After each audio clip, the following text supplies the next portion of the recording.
Good afternoon, Lisa. Good afternoon, Andrew. We have a mad cat who's She bumbling might up appear and in a down. minute. Yeah. Martha, settle yourself she can't down, settle for heaven's down. sake. Oh, here she comes. Oh, here she is.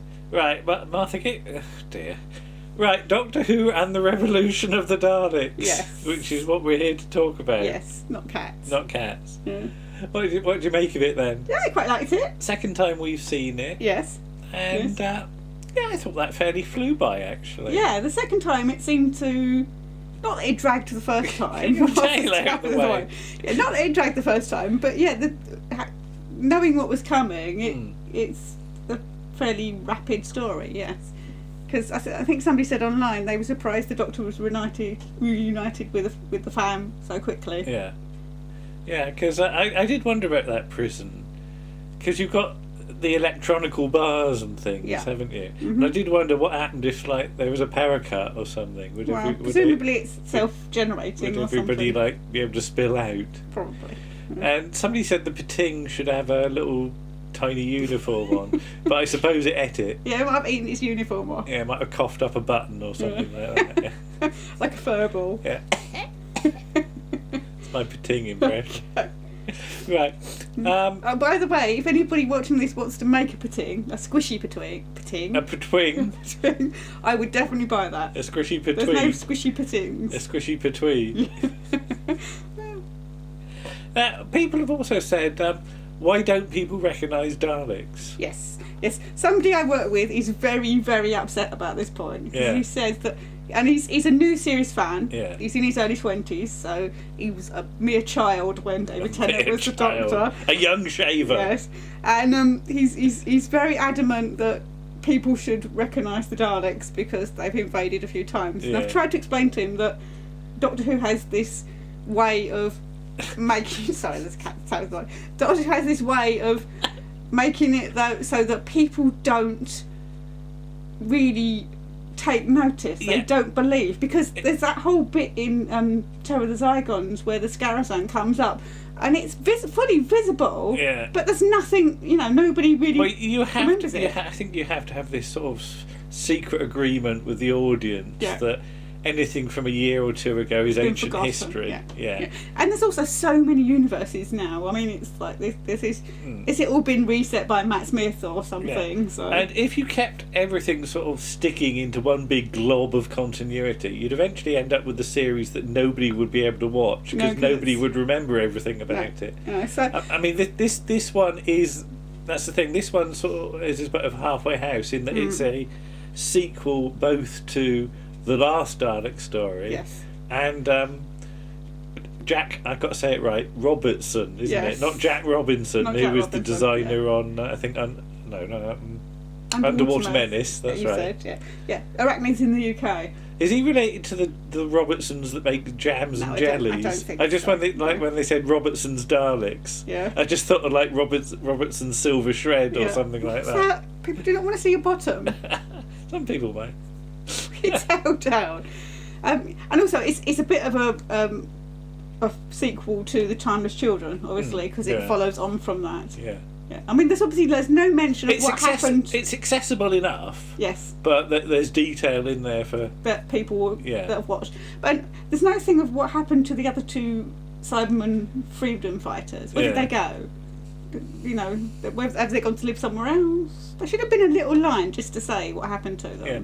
I wondered about the House TARDIS. It's like nobody put in a complaint that it didn't have planning permission or something like that. And also then it appears and then it suddenly disappears. Yeah. I mean, it's a good way of getting rid of that TARDIS at the end of the story. Yeah. But nobody notices. There's nobody sort of, from the council knocking on the door saying... Perhaps he's got like a perception filter. Doesn't the Ninth Doctor say that... maybe. Because when he sends Rose back in the TARDIS when he goes to fight the Daleks, he says that it'll just be a thing on the street corner that people won't really notice. And in fact, people don't notice it in Boomtown either. No. So...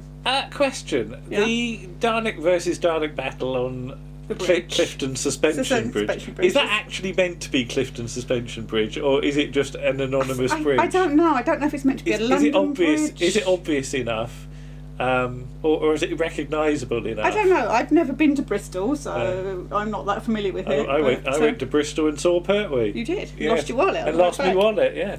Yeah. Yeah, but I quite enjoyed that. Again, you have to sort of make allowances, and I think it's true of Christmas and New Year specials. Yes. I'm not going to make the difference. That they're for a slightly sort of wider audience, I think, aren't they? Yeah. So you just want to see some Daleks shooting each other, yeah, don't you just want action, don't you? You don't want sort of deep... Though you do get, your emotional stuff towards the end when Ryan and Graham leave. Yeah. So you get that little bit of... I did like the line about that's why people don't like experts as well. It's uncanny that though this was obviously written quite a while ago and filmed, in 2018. Yeah. It's very apt as to what's going on now. Was it filmed in 2018? Or 2019. Yeah. Whenever. I meant 2019. Yeah.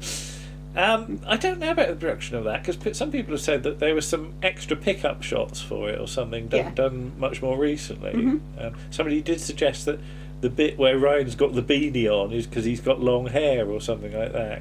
It's because she mentioned that he was wearing yellow beanie the first time he saw her. Yeah. It's closing the circle. Yeah. But yeah, it might be. Yeah, I don't know. I need to see the dates, and I'm sure the dates will be available at some point.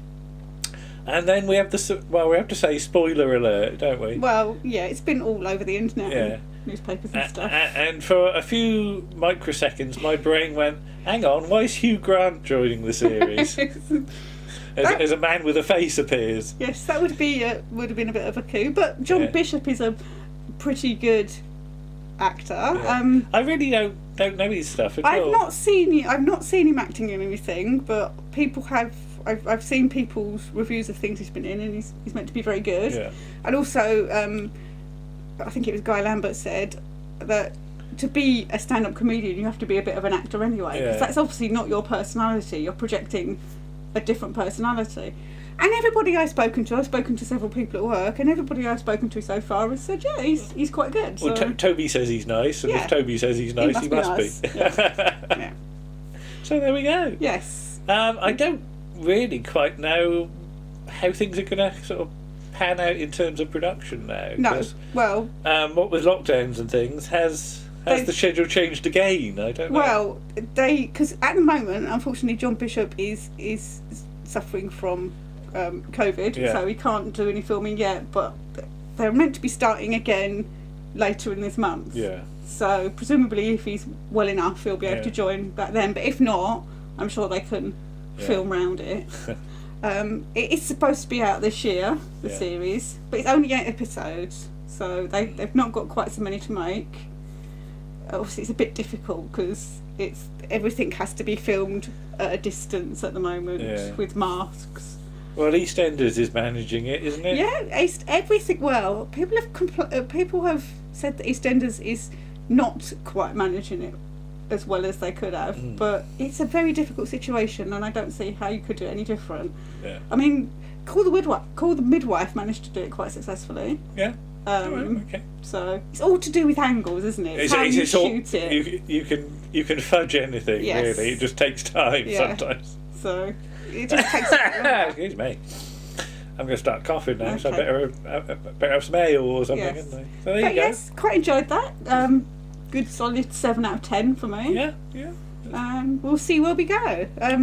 Presume somebody's mentioned possibility of the return of Sontarans. All right. So we shall see. But didn't you say something about the Crimea? Possibly.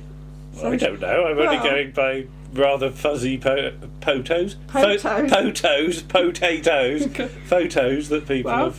The only thing that makes if it's I was going to say slipped under the counter but you can't slip them under the counter on Twitter. No. Twitter hasn't got a counter. No. But if it is the Crimea, there's a possibility that it's Florence Nightingale. So, which would be apt, considering what's happened in the last year. I would be up for a bit of Florence.